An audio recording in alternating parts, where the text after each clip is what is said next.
জীবন সত্যি ভালো থাকে তখন তারা পথভ্রষ্ট হয়ে পড়ে।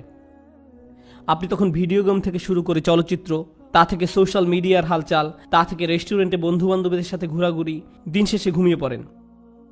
আল্লাহকে ভুলে যান, আল্লাহকে মনে রাখেন না, ভুলে যান। এরপর যখন কঠিন সময় আসে তখন বন্ধুরা আর সাথে থাকে না, খেলাধুলা ভালো লাগে না, গাড়িটাও ভালো লাগে না, কারণ স্বাস্থ্য নষ্ট হয়ে গিয়েছে। আর যখন শরীর অসুস্থ হয়ে পড়ে কোনো কিছুই আর ভালো লাগে না, খালি তখন মনে হয় যে আমি কখন হাসপাতালের থেকে ছাড়া পাবো। ইস, আমি যদি আবার হাঁটতে পারতাম। মানুষজন আপনার পছন্দের খাবার আনবে, আপনি খেতে যাচ্ছেন না। আপনার পছন্দের মুভি দেখাবে, আপনি দেখতে চান না। আপনি সারাক্ষণ যেসব বিষয় নিয়ে মেতে থাকতেন, একটার পর একটার পিছে ছুটে বেড়াতেন, আজ আর কিছুই ভাল লাগে না। কোনো কিছুর প্রতি আজ আপনার কোনো আগ্রহ নেই, কারণ আল্লাহর একটি রহমত আপনার জন্য কিছুটা কমে গিয়েছে। এমত অবস্থায় আপনার জন্য দুইটা উপায় রয়েছে। يقول الله عز وجل في كتابه الكريم بعد أن أقول أعوذ بالله من الشيطان الرجيم ومن الناس من يعبد الله على حرف فإن أصابه خير اطمأن به وإن أصابته فتنة انقلب على وجهه خسر الدنيا والآخرة ذلك هو الخسران المبين اللهم لا تجعلنا منهم يدعو من دون الله ما لا يضره وما لا ينفعه ذلك هو الضلال البعيد يدعو لمن ضره أقرب من نفعه لبئس المولى ولبئس العشير إن الله يدخل الذين آمنوا وعملوا الصالحات جنات تجري من تحتها الأنهار إن الله يفعل ما يريد اللهم اجعلنا من الذين آمنوا وعملوا الصالحات وتواصوا بالحق وتواصوا بالصبر آمين يا رب العالمين ثم أما بعد আজকের খুতবা প্রধানত সূরা হজের একটি আয়াতকে কেন্দ্র করে। এই আয়াত নিয়ে আমি বেশ কয়েকদিন থেকেই চিন্তা করছিলাম, কিন্তু এটা নিয়ে খুতবা দেওয়ার বা এটাকে নিয়ে আমার চিন্তাভাবনা প্রকাশ করার কোনো সুযোগ হয়নি। বেশ কিছুদিন ধরেই আমি এই আয়াত নিয়ে চিন্তা করছিলাম, কারণ সামাজিক যোগাযোগের মাধ্যমে বা বিশ্বের বিভিন্ন দেশের মানুষজনের সাথে সরাসরি সাক্ষাতের মাধ্যমে আমার অনেক মানুষের সাথে আলাপ হয়েছে। মানুষজন তাদের চ্যালেঞ্জ বা প্রশ্ন নিয়ে আসে। আপনাদেরকে আমি প্রথমে কী ধরনের আলাপচারিতার কথা বলছি সে সম্পর্কে কিছুটা ধারণা দিয়ে তারপর কেন আমি এই আয়াতটা আমাদের সকলের মনে রাখা উচিত সেটা জানাতে চাই। আমরা এখন এমন এক সময়ে বাস করছি যখন আমরা অনেক বিভ্রান্তির ধাঁধায় পড়ে আছি। আমাদের সকলের অনেক প্রশ্ন আছে। উদাহরণস্বরূপ, মানুষ অনেক কঠিন পরীক্ষার মধ্য দিয়ে যাচ্ছে তাদের ব্যক্তিগত জীবনে। যখন একজন বিশ্বাসী তার দিন সম্বন্ধে খুব ভালোভাবে জানে এবং তার আল্লাহর কিতাব সম্পর্কে জানে এবং তার অনুধাবন করে সেই প্রশান্তি, আন্তরিক পরামর্শ এবং আল্লাহর কিতাব যে উপশম প্রদান করে, তার প্রেরিত নবী সাল্লাল্লাহু আলাইহি ওয়াসাল্লাম সুন্নাত থেকে যা পাওয়া যায়, তখন তার আল্লাহর দিনে প্রশান্তি পায়। কিন্তু এখন আমরা এক অদ্ভুত সময় বাস করছি। আমরা এটাকে তথ্যের যুগ বলি, কিন্তু আমাদের বেশিরভাগই আমাদের নিজেদের ধর্ম সম্বন্ধে বেশি কিছু জানি না। আমরা সত্যিই জানি না কিভাবে আমাদের কিতাব এবং আমাদের বিশ্বাস এবং আমাদের ধর্মগ্রন্থ আমাদের উপশম দিতে পারে। এটা কিভাবে আমাদের কঠিন সময় সাহায্য করতে পারে। যখন এমনটা ঘটে তখন আমরা শয়তানের সহজ শিকারে পরিণত হই। যখন মানুষ কঠিন সময়ের মধ্য দিয়ে যায় তখন শয়তান তাদের কাছে সকল প্রকারের চিন্তা নিয়ে আসে। ধরুন কেউ অসুস্থ, সে হাসপাতালে এবং সে সব ধরনের ওয়াসওয়াসা পাচ্ছে। বিশ্বাসের ব্যাপারে কদরকে নিয়ে প্রশ্নের মুখোমুখি হচ্ছে। মানুষ চাকরি হারিয়ে ফেললে, বিয়েটা সুখকর না হলে, লেখাপড়ার ক্ষেত্রে মুশকিল দেখা দিলে, আপনি যে সমস্যার মধ্যে দিয়ে যান না কেন, বা স্বাস্থ্য সংক্রান্ত কিছু হতে পারে, এমন ক্ষেত্রে প্রশ্ন করতে শুরু করা খুব সহজ। আল্লাহ কি আদৌ আমাকে ভালোবাসেন? তিনি কেন আমার সাথে এমন আচরণ করছেন? আমার কি দোষ ছিল যে আমি এই সমস্যায় পড়ব? আমি এত দোয়া করলাম, আল্লাহ তাতে সাড়া দিলেন না, সে কোনো পরোয়াই করলেন না।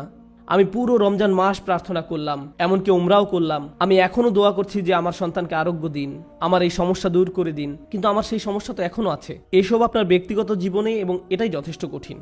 উপরন্তু সারা দুনিয়ায় একটা সংকটকাল চলছে। উদাহরণস্বরূপ, আপনাদের অনেকের পরিবার সিরিয়ায় আছে, বা সারা দুনিয়ায় সিরিয়ার মতো জায়গায়, যে জায়গাগুলো পুড়ছে, যেখানে পরিবার নিরাপদ নয়, সন্তানেরা নিরাপদ নয়, যেখানে সব ধরনের মানবিক বিপর্যয় ঘটে চলছে এবং মানুষ মারা যাচ্ছে। ব্যাপারটা অনেকটাই যেন রাসূল সাল্লাল্লাহু আলাইহি ওয়াসাল্লামের বাণীকে পূর্ণ করার জন্য, যে হত্যাকারী জানবে না যে সে কেন মারছে, আর যাকে হত্যা করা হচ্ছে সেও কারণটা জানবে না। এমন এক সংকটময় পরিস্থিতিতে অনেক মানুষ প্রশ্ন করা শুরু করে যে কেন আমরা ব্যক্তিগত জীবনে তো বটেই, এমনকি সারা দুনিয়ায় পাগলাটে ঘটনা ঘটে চলছে। এই সব কিছুতে আল্লাহ কোথায়? তিনি কি এইসব সমস্যা দূর করতে পারেন না? এমন তো না যে আমরা দোয়া করছি না। কুনুতে নাজিলা প্রতি রাতেই সারা দুনিয়ায় মসজিদে পড়া হচ্ছে। আল্লাহুম্মা সুরিল ইসলাম ওয়াল মুসলিমিন, আইজিল ইসলাম ওয়াল মুসলিমিন, মুসলিমদের সহায়তা করুন, ইসলামকে সহায়তা করুন, মুসলিমদের শক্তি দিন, ইসলামকে শক্তি দিন। হে আল্লাহ, আমাদের দিনের শত্রুদের বিরুদ্ধে শক্তি দিন। মনে হচ্ছে যে শত্রুরা দিন দিন আরো শক্তিশালী হচ্ছে আর বেশি বেশি করে রক্তপাত ঘটাচ্ছে। সেই মুহূর্তে কোনো ব্যক্তি তার ধর্ম নিয়ে খুবই হতাশ হয়ে যায় এবং চিন্তা করা শুরু করে এসবের কোনো মানে হয় না। আমি কেন দোয়া করব? কিছুই তো বদলাবে না। এটা কিন্তু আসলে খুব সার্বজনীন একটা সমস্যা। এই সমস্যার ফলাফলস্বরূপ কিছু জিনিস ঘটে। কিছু মানুষ দোয়া করাই বন্ধ করে দেয়, শুধু দোয়াই নয়, এমনকি তারা নামাজ পড়াও বন্ধ করে দেয়, পরোয়া করে না। নামাজকে আল্লাহ এভাবে বর্ণনা করেছেন যে এটা একটা সুরক্ষা, এটা একটা সুরক্ষা। ইন্না সালাতা তানহা আনিল ফাহশাই ওয়াল মুনকার। নামাজ আপনাকে সব ধরনের লজ্জাহীনতা, অশ্লীল আচরণ এবং সব ধরনের ক্ষতি থেকে রক্ষা করে, সব ধরনের ক্ষতি থেকে রক্ষা করে। সুতরাং আল্লাহ যখন এমনটা বলেন এবং কোনো ব্যক্তি নামাজ ত্যাগ করে, তখন তারা আসলে সরাসরি শয়তানের শিকারে পরিণত হয়, সব ধরনের খারাপ কাজ করে যাবে এবং যে করছে সে বুঝতেও পারবে না যে সে কেন এই কাজটা করছে। এরপরে এমন মানুষও কিন্তু আছে যারা অত দূর যায়নি, তারা এখনো দিনের উপর অধিষ্ঠিত আছে, তারা এখনো দিনকে ধরে রেখেছে, কিন্তু তারা কোনো মতে ধরে আছে, কোনো ক্রমে ধরে আছে, তারা কোনো ক্রমে জুমার নামাজে আসে, এমনকি সেটাও তার জন্য সংগ্রাম। কিছু মানুষের অবস্থা এত খারাপ হয়ে যায় যে তারা একটা মসজিদের ভিতরে বেশি সময় থাকতেও পারে না। যদিও কোনো কারণে তারা থাকে, তাহলে অস্বস্তি বোধ করা শুরু করে। এমন ঘটনা ঘটে। আমার এমন অনেক মানুষের সাথে সাক্ষাৎ হয়েছে। আমি মনে করি না যে তারা খারাপ মানুষ। যাই হোক, আমি মনে করি কিছু মৌলিক বিষয় ঠিক ছিল না, কিছু নির্দিষ্ট চিন্তা, কিছু নির্দিষ্ট ধারণা, কিছু নির্দিষ্ট অনুভূতিতে ভুল আছে। আর সেই ভুল অনুভূতির কারণে একজন খুব বিপজ্জনক পথে চলে, সেই পথে যেটা পথভ্রষ্টতার দিকে নিয়ে যায়। এদিকে সূরা হজের শুরুতে আল্লাহ আযজা ওয়া জাল্লা বলছেন সেই সব মানুষের কথা যাদের কাছে মানুষকে পথভ্রষ্ট করার কার্যপ্রণালী আছে। খারাপ মানুষ যারা কোনো জ্ঞান ছাড়াই আল্লাহর বিরুদ্ধে তর্ক করে, এরা আর কিছু চায় না। মাই ইউজাদিলু ফিল্লাহি বিগাইরি ইলমিন ওয়ালা হুদাও ওয়ালা কিতাবিম মুনির। কোনো ব্যক্তি আল্লাহর ব্যাপারে তর্ক করে, বিতর্ক করে এবং ধর্মকে ঘৃণা করে এবং আল্লাহকে ঘৃণা করে, নবী সাল্লাল্লাহু আলাইহি সাল্লামকে ঘৃণা করে এবং তাদের কোনো ধারণাই নাই যে তারা কেন বিতর্ক করছে, পথ নির্দেশনাও নেই, কোনো আলোকিত চিন্তার আলোকেও তারা কাজটা করে না, অভিযোগ করার জন্যই অভিযোগ করা। সেই ধরনের মানুষগুলোর জন্য শুধু এটা যথেষ্ট নয় যে তারা বিভ্রান্তিতে আছে, তাদের আসলে অন্য কাউকে ভুল পথে পরিচালিত করতে হবে। সেটা একদল মানুষ। কিন্তু এই দলের মানুষদের নিয়ে আমি আজ কথা বলবো না। আমি কথা বলবো এর পরের যে দল, তাদের নিয়ে, যারা কিনারায় আছে, আক্ষরিকভাবেই যারা প্রান্তে আছে।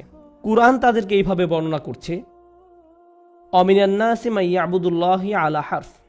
আমি এটার এভাবে অনুবাদ করব যে মানুষের মধ্যে এমন কেউ আছে যে আল্লাহর উপাসনা করে একদমই কিনারায়।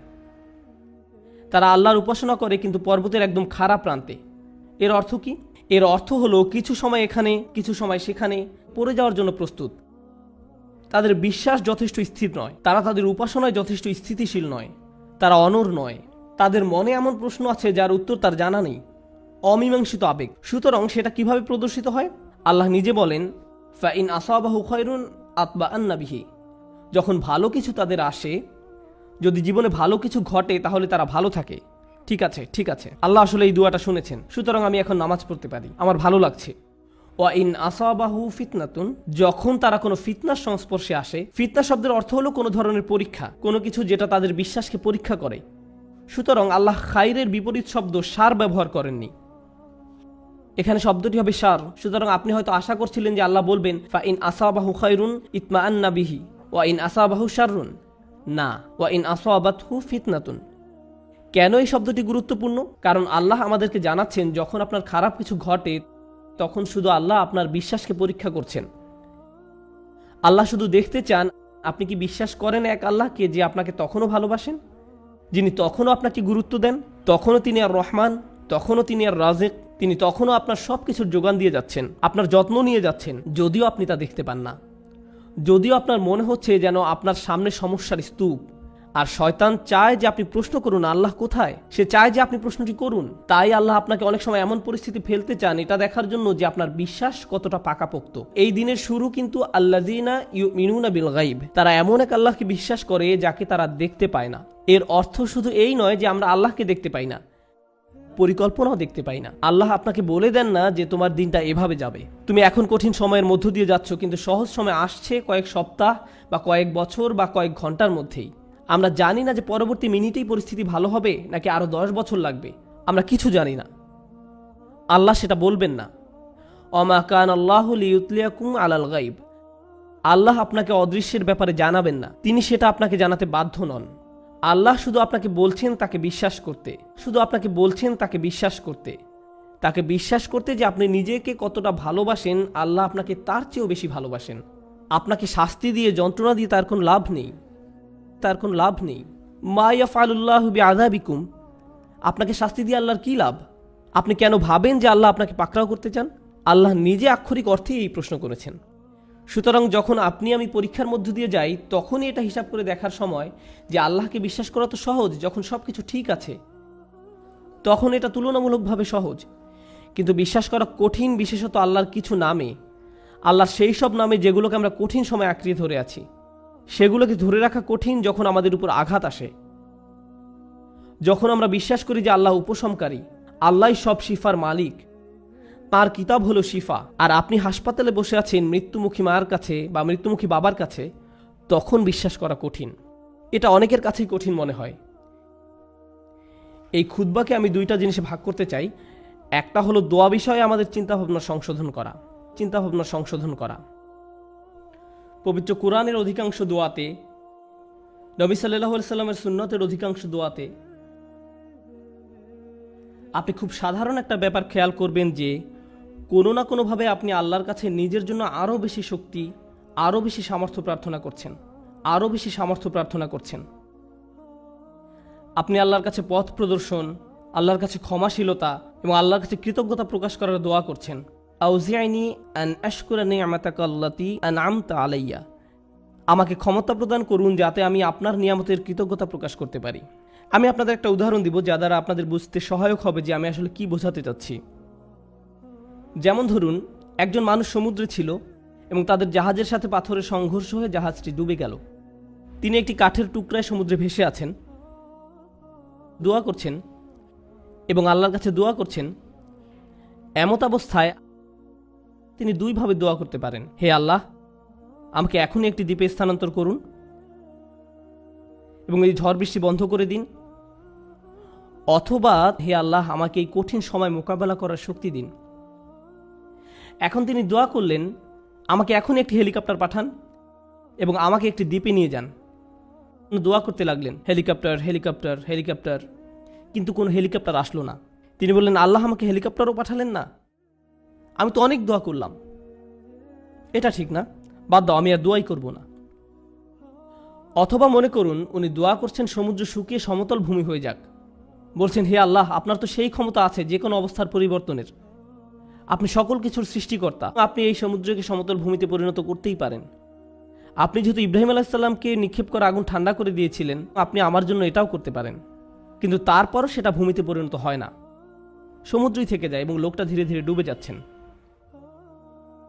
আমি যে বিষয়টা বলতে চাচ্ছি, আমরা মনে করি দুয়ার উদ্দেশ্য হলো আমাদের পারিপার্শ্বিক বাস্তবতা পরিবর্তন করা। কিন্তু যদি আপনি কুরআন এবং সুন্নাহর দোয়াগুলো অধ্যয়ন করে থাকেন, তবে আপনি খেয়াল করে দেখবেন যে পরিবর্তন আপনি যা চাইবেন তা একান্তই নিজের জন্য। হে আল্লাহ, আমি একটা কঠিন সময়ের মধ্যে দিয়ে যাচ্ছি, এটা কাটিয়ে ওঠার সক্ষমতা দান করুন। কিছু পরীক্ষার্থী একটা সাধারণ পরীক্ষা দিবে, তখন তারা দুই ধরনের দোয়া করতে পারে। একটি হলো, হে আল্লাহ, আমাকে এই বিষয়টি বুঝে নেওয়ার ক্ষমতা দিন, মনোযোগী করুন, আমাকে এমন ক্ষমতা দিন যেন পরীক্ষা দেওয়ার সময় আমি ঘাবড়িয়ে না যাই, অলসতা যেন আমাকে গ্রাস না করে, এভাবে নিজের জন্য দোয়া করা। অথবা তারা এভাবে বলতে পারেন, ইয়া আল্লাহ, আমি জানি এটা একটা মেডিকেল পরীক্ষা, কিন্তু আপনি এটাকে ক্লাস 2 এর অঙ্কর পরীক্ষার মতো সহজ করে দিন, যেন আমার এই সমস্যাই না থাকে। আপনি হয়তো বাস্তবতা বদলাবার জন্য দোয়া করতে পারেন, অথবা নিজের সক্ষমতা বৃদ্ধির জন্য দোয়া করতে পারেন। বেশিরভাগ মানুষ যারা ধর্মবিশ্বাসে দুর্বল, তারা নিজেদের ক্ষমতা বৃদ্ধি বা নিজেদের পরিবর্তন চায় না, এবং আল্লাহর কাছেও তাই চায়। কিন্তু আসলে কি সেই পরিবর্তন হয় না? এবং যখন পরিবর্তন হয় না, তখন তারা আল্লাহকে দোষারোপ করে। কেন আপনি আমার পৃথিবীকে পরিবর্তন করেননি? কেন আপনি সবকিছুকে আমার জন্য সহজ করে দেননি? আপনি যদি চান বাস্তবতা আপনার পক্ষে থাকবে, তাহলে আপনাকে সত্যিকারভাবে শিখতে হবে কিভাবে আল্লাহর কাছে সমর্পিত হতে হয়। এমন নয় যে যখন কিছু প্রয়োজন, কোনো সমস্যা, তখনই আল্লাহর কাছে সাহায্য চান, বরং আপনি আল্লাহর কাছে সব সময় আসবেন, আপনাকে সব সময় তার কাছে সমর্পিত হতে হবে। এভাবে এই মনোভাবের উন্নতি হবে এবং এমন একটি সময় আসবে যখন বাস্তবতা আমাদের কাছে আত্মসমর্পণ করবে। আর সেই সময় হলো যখন আমরা আল্লাহর সাথে মিলিত হব। লাহুম মা ইয়াশাউন, আমরা যা চাই তা সবই আমরা পাবো। সমস্যা হলো আমরা সবাই এই মুহূর্তে চাই। আল্লাহ বলছেন, আমি তোমাদের সবই দিব, কিন্তু এখন তোমরা কিছু ভালো অভিজ্ঞতা অর্জন করবে, এবং কিছুটা পরীক্ষায় পড়বে। আর একমাত্র যে কারণে তিনি আমাদের পরীক্ষায় উপনীত করেন তা হলো তিনি চান আমরা যেন উত্তীর্ণ হই এবং জান্নাতের জন্য যোগ্যতা অর্জন করি, কারণ এই কষ্টকর যাত্রা আমাদেরকে তাঁর সান্নিধ্যে নিয়ে আসবে। পরবর্তী প্রসঙ্গে আসতে পারি, যাতে করে এই আয়াত শেষ করতে পারি। প্রতিবন্ধকতার উদ্দেশ্য, আমরা আমাদের জীবনে কিছু জিনিস চাই।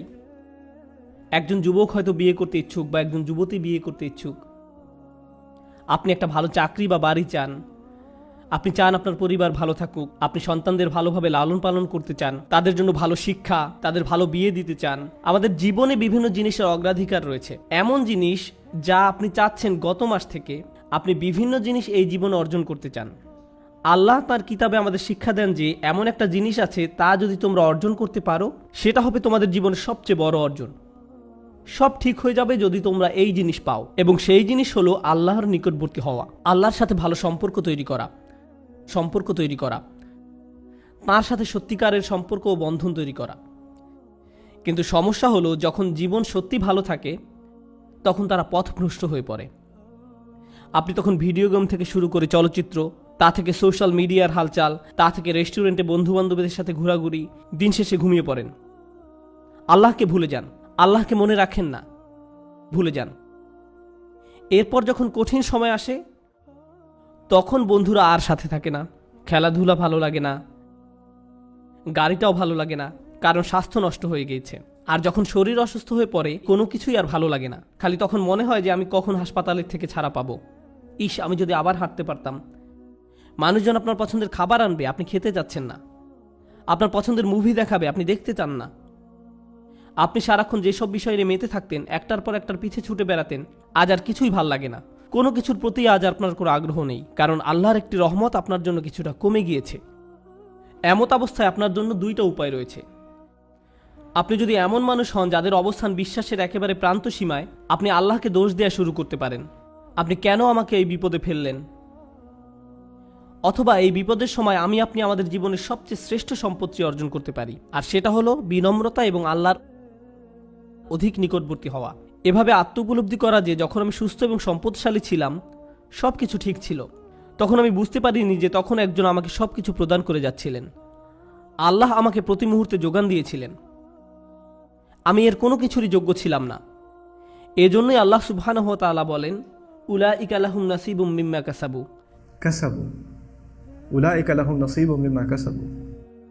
আল্লাহ ফাদলের কথাও বর্ণনা করেছেন, অবতাগু মিন ফাদলিল্লাহ, আল্লাহর অনুগ্রহ তালাশ করো। আপনি কিছু উপার্জন করতে পারেন না, আপনি যা কিছুই পান তা আপনার প্রতি আল্লাহর অনুগ্রহ মাত্র। কিন্তু সময় থাকতে বুঝতে পারেননি, কারণ আপনি এটা সহজেই পেয়েছিলেন। আপনি আল্লাহর কাছে অনুনয় বিনয় করে চাইতে থাকেন, কান্নাকাটি করেন এবং এমনভাবে প্রার্থনা করতে থাকেন যেভাবে পূর্বে কখনো করেননি, যেভাবে আগে কখনো অনুভব করেননি, এবং অতঃপর আল্লাহ আপনাকে সুস্থ করেন। তারপর আপনি অনুধাবন করেন হাসপাতালে সেই একান্ত মুহূর্তগুলো, সেইগুলোই ছিল আপনার গোটা জীবনের শ্রেষ্ঠতম সুমিষ্ট সময়। জীবনের সেই সামান্য সময়গুলোতেই আপনার এবং আল্লাহর মাঝে আর কিছু ছিল না। সেই মিষ্টি মুহূর্তগুলো আপনাকে আখিরাতে রক্ষা করে দিতে পারে। এই মুহূর্তগুলি হতে পারে সবচেয়ে বড় পুরস্কার যা আল্লাহ আপনাকে দিয়েছেন। যখন সময় কঠিন হয়ে যায়, ওয়া ইন আসাবাতহু ফিতনাতুন ইনকালাবা আলা ওয়াজহিহি, এবং যদি কোনো পরীক্ষায় পড়ে তখন মুখ ঘুরিয়ে নেয়। তার মানে কি? তার মানে আমি আল্লাহর কাছে কিছুই চাই না। কিভাবে তিনি আমাকে ছেড়ে গেলেন? কেন তিনি আমাকে বিপদে ফেললেন? আমাদের সময় এটা উপলব্ধি করা খুবই সহজ। আমরা অস্বাভাবিক এক ভোগবাদী সমাজে বসবাস করি, যেখানে সব কিছু সহজলভ্য এবং দ্রুত লাভ করা যায়। বিনোদন পেতে চান? ফোনে একটা অ্যাপ খুললেই হবে। কিছু কিনতে চান? জাস্ট অ্যামাজন থেকে অর্ডার করুন, এটা আপনার ঘরে পৌঁছে যাবে। সবকিছু কষ্ট ছাড়া পাওয়া যায় এবং সবকিছু সাথে সাথেই পাওয়া যায়। আপনি কিছু চাইছেন, আপনাকে তার কাছে যেতে হবে না, সেটাই আপনার কাছে আসবে। সবকিছু দ্রুত হয়। আমাদের এখন আপ্যায়িত হওয়ার অভ্যাস হয়ে গিয়েছে। আপনার একটা অর্ডার যদি 2 থেকে 3 দিনের জন্য দেরি হয়, তবে আপনি তাকে 1 স্টার বা থামস ডাউন খারাপ রেটিং দিচ্ছেন। আমরা এতে অভ্যস্ত হয়ে গেছি। এমত অবস্থায় আপনি যখন আল্লাহর কাছে দোয়া করছেন, আপনার সমস্যাগুলো সমাধান চাইছেন, আপনার সব কিছু দ্রুত এবং ত্বরিত করা দরকার। আমার আর ভালো ভোক্তা অধিকার চাই। যখন এটা হয় না, তখন আপনি বলেন বাজে সার্ভিস। আমার আর ভালো ভোক্তা অধিকার চাই, আমার আর ভালো ভোক্তা অধিকার চাই। আপনার ভাবখানা তখন এমন হয়ে যায় যে আমি আল্লাহর কাছে আর কিছুই চাইব না, কোনো অর্ডার দিব না। আপনি এখন ক্রেতার মতো সুবিধা পেতে চান, আর আপনি আল্লাহর কাছ থেকে মুখ ফিরিয়ে নেন। এবং বলেন তিনি আমার কথা শুনছেন না, আমার সমস্যার সমাধান করছেন না। বুঝতে চেষ্টা করুন যে সবার জন্য আল্লাহর পরিকল্পনা রয়েছে। দুটো উদাহরণ দিচ্ছি। ইয়াকুব আলাইসাল্লামের ক্ষেত্রে দেখুন, তিনি তার ছেলে ইউসুফ আলাইসাল্লামকে হারিয়ে ফেলেন। আল্লাহ বহু বছর পর সেই সন্তানকে তার কাছে ফিরিয়ে দেন। আবার মূসা আলাহিসাল্লামের ক্ষেত্রে মূসা আলাহিসাল্লামের মা তার সন্তান হারিয়েছিলেন, কিন্তু কয়েক ঘন্টার ব্যবধানে আল্লাহ সে বাচ্চাটাকে ফেরত দেন। কেননা কয়েক ঘন্টার মধ্যেই যখন বাচ্চাটা ক্ষুধার্ত হয়, পরবর্তী খাবার সেই একই মায়ের কাছ থেকেই পায়, কারণ সে অন্য কারো কাছ থেকে খাবে না।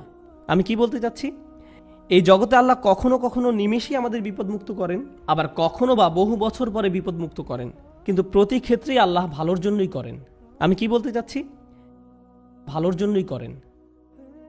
আমি বিশেষত ইয়াকুব আলাইসাল্লামের গল্পটা পছন্দ করি, কেননা এই ঘটনার কল্যাণকর দিকগুলো চিন্তা করে দেখুন একবার। এত বছর ধরে বাবা কাঁদলেন এবং প্রায় নিজের দৃষ্টিশক্তি হারিয়ে ফেললেন, তাই না? কোরআনের ভাষা অবিয়াদ্দা তাই না হু। কোনো কোনো আলেম যেমন আলুসি রহমতুল্লাহ মন্তব্য করেন তিনি কাঁদতে কাঁদতে অন্ধ হয়ে গিয়েছিলেন। এখন এই পুরো সময়টা জুড়ে ইউসুফ আলাইসাল্লাম কোথায় ছিলেন? তিনি ছিলেন জেলে। প্রথমত তিনি ছিলেন শিশু শ্রমিক এবং বড় হওয়ার পর জেলে যান, বহু বছর জেলে কাটান। হয় তিনি ছিলেন শিশু শ্রমিক, নতুবা তিনি জেলের কয়েদি হিসাবে জীবনযাপন করেন। প্রথমত তিনি ছিলেন শিশু শ্রমিক, নতুবা তিনি জেলের কয়েদি হিসাবে জীবনযাপন করেন। সুন্দর জীবন ছিল না, এটা সুন্দর জীবন নয়। কিন্তু এরপরও যখন তিনি রাজার স্বপ্নের অর্থ বলেন এবং সেই স্বপ্নের অর্থ হয় যে পুরো অর্থনীতিতে 7 বছরের মধ্যে ধস নামবে, মানুষজন দুর্ভিক্ষে মারা যাবে, একজনই তখন সেই সমস্যার সমাধান জানতেন, তিনি হলেন ইউসুফ আলাইসাল্লাম। যদি তিনি জেলে না থাকতেন তাহলে রাজাকে সাহায্য করতে পারতেন না। বুঝতে পেরেছেন? যদি ইউসুফ আলাইসাল্লাম পুরোটা সময় নিজের বাবার সাথে কাটাতেন তাহলে এমন ঘটনা ঘটতো না। তাই এখন যেহেতু তিনি সেখানে রয়েছেন এবং স্বপ্নের ব্যাখ্যা দেন এবং বলেন আমিই পারবো সমস্যার সমাধান করতে, আমাকে সম্পদ রক্ষার দায়িত্ব দিন, আমিই পারবো সমস্যার সমাধান করতে, আমাকে সম্পদ রক্ষার দায়িত্ব দিন, এবং তিনি যখন এই কাজগুলো সম্পাদন করেন তখন কি হলো? লাখ লাখ বাবা মাকে আর কাঁদতে হয়নি, কারণ তাদের সন্তান ক্ষুধার যন্ত্রণায় মৃত্যুবরণ করেনি। একজন বাবা তার সন্তানের জন্য বহু বছর কাঁদলেন, কিন্তু তার একার কান্নায় আল্লাহ হাজার হাজার পরিবারকে কান্না থেকে বাঁচিয়ে দেন। কারণ তিনি যদি অর্থনীতি এবং ফসল না বাঁচাতেন, পুরো দেশটাতে খরা হতো, মানুষ দুর্ভিক্ষে মারা যেত এবং যুদ্ধসহ বিভিন্ন সমস্যার সূত্রপাত হতো। কখনো কখনো আপনি যে সমস্যার মধ্য দিয়ে যান সেটা শুধু আপনার নিজের জন্যই কল্যাণকর নয়, সেটা অনেকের জন্য সাদকায় জারিয়ায় পরিণত হতে পারে। আপনি সেটা জানেন না, কিন্তু আপনার ইমানের অবস্থা যদি নড়বড়ে হয়, আল্লাহর উপর আপনার এমন বিশ্বাস থাকবে না। আর তাই এই নড়বড় ইমানের কারণেই আপনি আল্লাহর দিক থেকে মুখ ফিরিয়ে নেবেন। তারপর আল্লাহ বলেন খসিরত দুনিয়া ওয়াল আখিরা। যখন মানুষ এমন করে তখন তারা এই দুনিয়া এবং পরকাল উভয়টাই হারায়। এর মানে কি? আপনি যদি নিজেকে ধরে রাখতে পারেন, দেখুন আল্লাহ বলছেন লাকাদ খলাকনাল ইনসানা ফি কাবাদ, নিঃসন্দেহে আমি মানুষকে সৃষ্টি করেছি কষ্ট ক্লেশের মধ্যে। আপনি আল্লাহকে বিশ্বাস করুন আর নাই করুন, আপনার জীবনে চ্যালেঞ্জ থাকবেই। আপনি আল্লাহকে বিশ্বাস করুন আর নাই করুন, জীবিকা উপার্জন করতে আপনাকে প্রচুর পরিশ্রম করতে হবে, অসুস্থতার সাথে লড়াই করতে হবে। এই জীবনটা এমন নয় যে বিশ্বাসীরা এখানে বিলাসী জীবনযাপন করবে আর অবিশ্বাসীরা কষ্টে থাকবে। আল্লাহ সব মানুষকেই কষ্ট ক্লেশের মধ্যে সৃষ্টি করেছেন, তিনি এটাই বলছেন। এখন আপনি যদি ইমানের সাথে এই কষ্ট ক্লেশ অতিক্রম করতে পারেন, তাহলে এই জীবনে যেমন আপনি সফলতা লাভ করবেন, তেমনি পরকালীন জীবনেও সফল হবেন। আপনি এমন মানসিক প্রশান্তি লাভ করবেন যা অবিশ্বাসী কারো পক্ষে লাভ করা সম্ভব না। আপনি এবং অবিশ্বাসী দুজনই অসুস্থ, কিন্তু আপনি অসুস্থ থাকা সত্ত্বেও প্রশান্তি লাভ করেন আর সে কোনো প্রশান্তি পায় না। আপনি এবং অবিশ্বাসী দুজনে একই ধরনের অর্থনৈতিক সমস্যায় থাকবেন, একই ক্ষুধায় থাকবেন, তারপরও আপনার অন্তর প্রশান্ত। এত কিছুতে আল্লাহ আপনাকে শান্তি দিচ্ছেন, পুরস্কৃত করছেন, শান্তি দিচ্ছেন, তিনি এখনও আপনাকে রক্ষা করছেন। যারা বিপদে পড়লে আল্লাহর দিক থেকে মুখ ফিরিয়ে নেয়, তাহলে আপনি এই দুনিয়ায় শান্তিও হারাবেন, তো আখিরাতে তো হারাবেনই। খসিরাত দুনিয়া ওয়াল আখিরা। আল্লাহ নিকট এই বলে দোয়া করি, রব্বানা আতিনা ফিদ দুনিয়া হাসানা ওয়া ফিল আখিরাতি হাসানা। হে আমাদের রব, আমাদের দুনিয়ায় হাসানা দান করুন এবং পরকালের হাসানা দান করুন। এখানে হাসানা শব্দের উপযুক্ত অর্থ হলো যখন আপনি আল্লাহর কাছে জীবনের জন্য ভালো কিছু চান, অর্থাৎ ভবিষ্যতের জন্য ভালো চাওয়া, আখিরাতের জন্য চাওয়া একই সময়। এটা হলো রব্বানা আতিনা ফিদ দুনিয়া হাসানা ওয়া ফিল আখিরাতি হাসানা। এবং এই কারণে অফিল আখিরাতে হাসানা, ফলশ্রুতিতে আখিরাতের কল্যাণ, যেটা ভিতর বাহির উভয় দিক থেকেই সুন্দর। অফিল আখিরাতে হাসানা। তো আল্লাহ বলেন যালিকা হুয়াল খুসরানুল মুবিন, এটি হলো সুস্পষ্ট ক্ষতি। কোরআনে ক্ষতির জন্য 3টি শব্দ ব্যবহার করা হয়েছে। আল্লাহ ব্যবহার করেছেন খুসর, ইন্নাল ইনসানা লাফি খুসর, তিনি ব্যবহার করেছেন খসরান এবং খুসরান। খুসরান হলো মাজদার সিগাতুল মুবালাগা, চরম পর্যায়ের ক্ষতি, কল্পনাতীত ক্ষতি। আল্লাহ তাআলা যত ক্ষতির কথা বলেন তার মধ্যে সবচেয়ে খারাপ হলো এটা। এমন একজন যে সত্যিকারের ইমানদার ছিল, যখন সময় খারাপ হয়ে পড়ে তখন ইমান হারিয়ে ফেলে, যার ফলে সে এই জীবন এবং পরকাল উভয়টাই হারায়। তার কিন্তু সব ছিল, আল্লাহ তার জন্য সব সাজিয়ে রেখেছিলেন, তার জন্য সব সাজিয়ে রাখা হয়েছিল। সুতরাং আমি এই কথা বলে শেষ করছি, আল্লাহ আযজা ওয়া জাল্লা বর্ণনা করেন, আল্লাযীনা ইয়ারিসুনাল ফিরদাউস, তারা ফিরদাউসের উত্তরাধিকার লাভ করবে। অবাক করা শব্দ। আল্লাহ অনেক জায়গায় বলেন তারা জান্নাতে প্রবেশ করবে, কিন্তু সূরাতুল মুমিনে আল্লাহ বলেন তারা জান্নাতের উত্তরাধিকার লাভ করবে। আপনারা জানেন উত্তরাধিকার হলো তা যা আপনি আপনার পূর্বপুরুষের কাছ থেকে পেয়ে থাকেন। আপনার পরিবার এটার মালিক ছিল।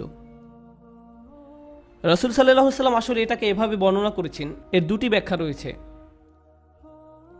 জান্নাত আমাদের পিতা আদম আলাইহিস সালামকে দেয়া হয়েছিল, তাই আমরা এর জন্য ইতিমধ্যে যোগ্যতা সম্পন্ন, ইতিমধ্যেই। সুতরাং আমরা মিরাস হিসাবে সেখানে দাখিল হব, আমরা উত্তরাধিকার সূত্রে এটা লাভ করব। কিন্তু আরেকটি সুন্দর হাদিস আমি পেয়েছি যখন আমি এটা নিয়ে অধ্যয়ন করছিলাম, ফিরদাউস নিয়ে পড়ছিলাম। রাসূল সাল্লাল্লাহু আলাইহি ওয়াসাল্লামের এক বিস্ময়কর হাদিস। রাসূল সাল্লাল্লাহু আলাইহি ওয়াসাল্লাম বলেন, আল্লাহ জান্নাতুল ফিরদাউসের সকল মানুষের জন্য ঘর তৈরি করে রেখেছেন। আল্লাহ জান্নাতুল ফিরদাউসের সকল মানুষের জন্য ঘর তৈরি করে রেখেছেন, সকল মানুষের জন্য, শুধুমাত্র বিশ্বাসীদের জন্য না। কিন্তু কিছু মানুষ ওখানে যেতে চায় না। বিশ্বাসীরা যখন যাবে তখন তারা অনেক খালি ঘর দেখতে পাবে, সুতরাং তারা সে ঘরগুলো উত্তরাধিকার সূত্রে পাবে। আল্লাহ আমাদেরকে তাদের অন্তর্ভুক্ত করুন যারা উত্তরাধিকার সূত্রে জান্নাতের ঘর পাবে, তাদের নয় যাদের ঘর খালি থাকবে। যে ঘর আল্লাহ আমাদের জন্য বানিয়েছেন সেগুলো এখনই সেখানে আছে। আপনার প্রতি আল্লাহর প্রত্যাশা রয়েছে যে আপনি সর্বশ্রেষ্ঠ জান্নাতে প্রবেশ করতে পারবেন, সুতরাং এটা নষ্ট করবেন না। দুর্বল ঈমান নিয়ে থাকবেন না, আল্লাহর প্রতি নিজের বিশ্বাস হারাবেন না। জীবনের কঠিন সময়গুলোকে এভাবে দেখুন, আল্লাহ দেখতে চান আপনি সেই ঘরগুলোর জন্য কতটুকু মূল্য দিতে চান। আল্লাহ আমাদের কঠিন সময়গুলো তার সহায়তায় পার করার তৌফিক দিন, এবং যাতে আমরা কখনোই কোনো পরিস্থিতিতেই তার উপর থেকে বিশ্বাস না হারাই। বারাকাল্লাহু লি ওয়া লাকুম। আসসালামু আলাইকুম ওয়া রাহমাতুল্লাহি তাআলা ওয়া বারাকাতুহু।